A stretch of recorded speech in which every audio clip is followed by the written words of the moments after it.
What's up, ladies and gentlemen, and welcome to this POV review by AutoTopNL. My name is Max, and today we've got the 2018 Ford Mustang GT convertible, and that means it's the 5-liter V8.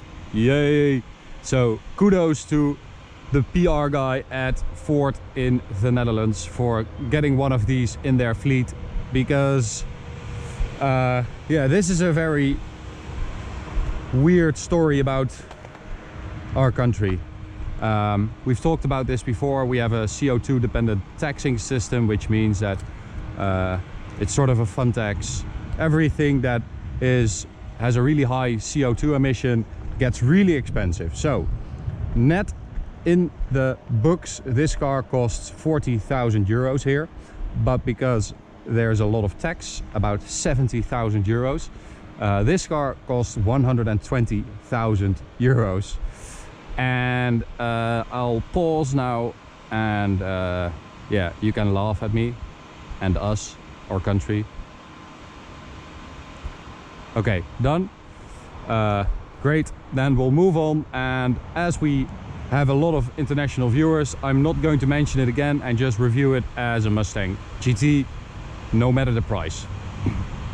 So we've got a very cool color, blue lightning, with 19-inch black wheels and a black top as well. The facelift model has a new bonnet with these air vents in them. The front lights are new, all LED lighting for the first time.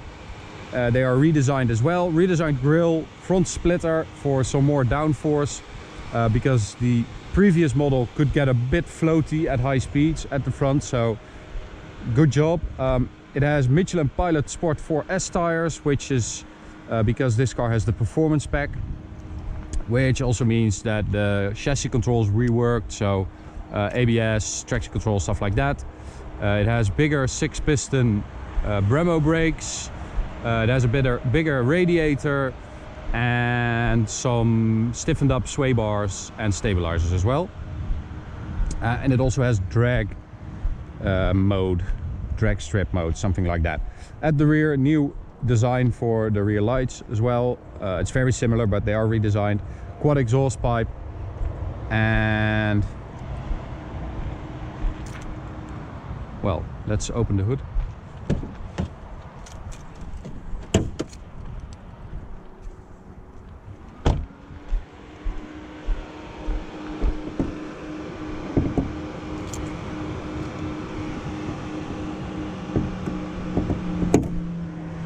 Oh, that's hot. Oh god.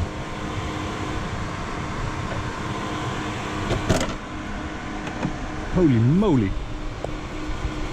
Okay, so there it is.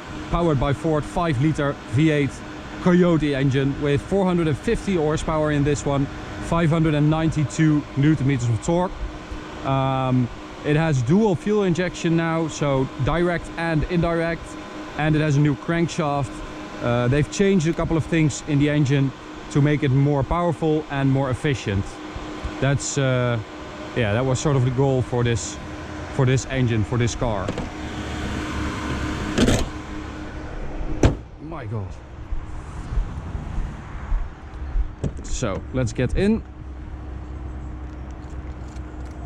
and open the roof. Very nice sound. We have to do this first and then open it.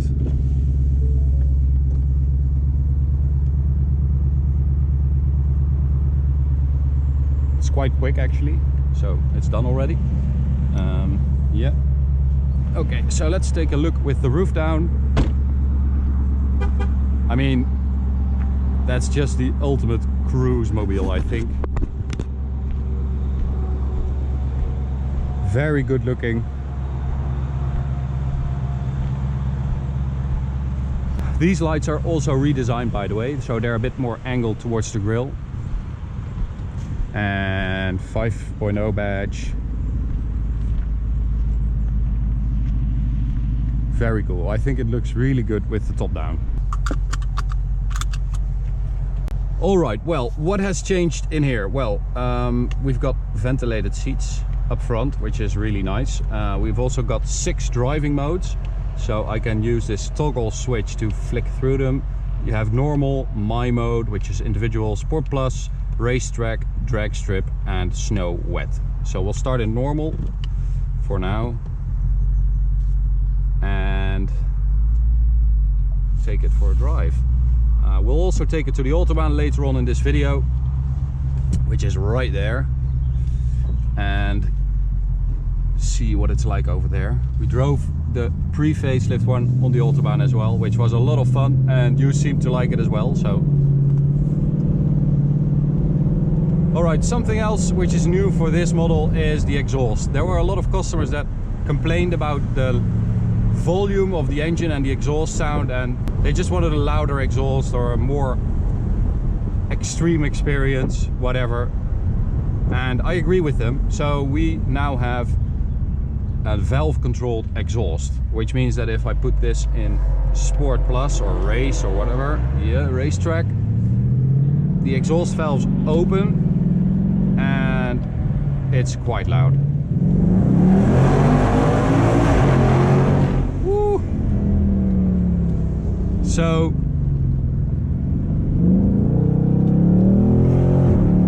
this of course is really cool about driving a convertible Mustang with a V8. Something that's less cool is that you lose a lot of rigidity, and yeah, it's a bit, it flexes around a lot, so it's not really great for driving aggressively. If you really want to use it as a sports car, you should get a manual fastback, if you ask me. Because as you've noticed, we also have the new automatic gearbox, 10-speed, select shift, co-developed with GM. And although it's a big step up from that old 6-speed automatic, the shifts are really fast, but the response to the pedals is not great. It's a bit slow, a bit laggy. Especially when you downshift, it takes a while.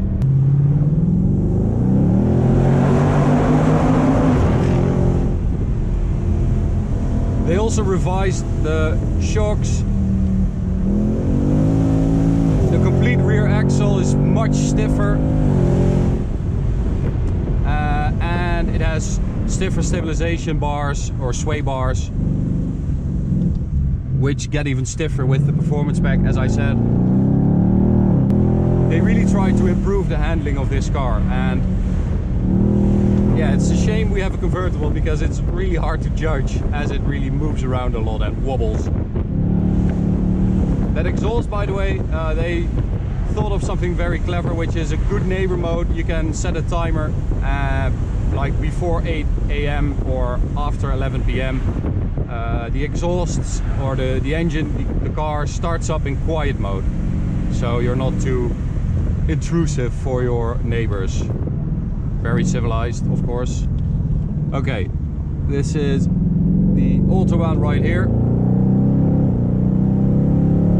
We'll try it with the roof down, and if it's too windy, I'll stop and put it up.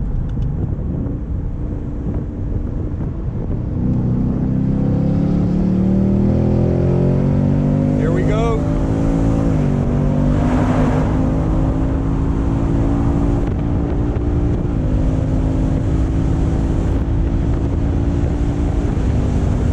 Okay, it is very windy. Abort mission. You're not going to hear a word I say otherwise, so we'll just slow down a bit. This car also has the Magna Ride optional active suspension system that they took from the Mustang GT350, the Shelby GT350, which works together with the driving mode, so it gets stiffer, and there's some kind of super smart fluid in there, and there are sensors that calculate over 1,000 times per second how much the damper should compress or whatever. So that is really smart. It works really well because I really like the suspension on this car. It is really compliant and still stiff enough to be able to enjoy a good road. Top speed, by the way, 250 kilometers an hour, 0 to 100, 4.3 with the special drag strip mode. And it also has line lock, which is a burnout mode, but that drag strip mode is really cool. It doesn't cut the torque when you shift, so you get this really big kick in your back when it shifts, and it even generates some tire squeal. So I'll demonstrate that when we get off here at the gas station and we put the roof up. By the way, the entire car, the interior hasn't been changed that much, but as I said, it has a lot of options. It has a great standard equipment, and it also has a lot of safety systems now, so it is a very complete car nowadays. All right, sport, and we are going to engage drag strip mode. Yes. Ooh.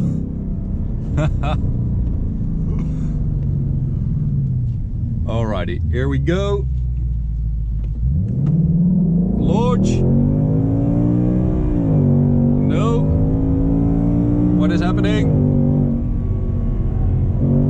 Alright, that was 0 to 100 kilometers an hour in 20 seconds. Something's wrong. Power is limited, I think. And we have a check engine light. And if you want to see this car going to top speed, you have to check out this Autobahn POV, because we didn't have a check engine light earlier. You can also check out this POV reviews playlist. We've made a lot, so go check it out, and you can subscribe by clicking the big button in the middle. Thanks for watching, guys. I hope you enjoyed it, and we will see you at the next one. Bye.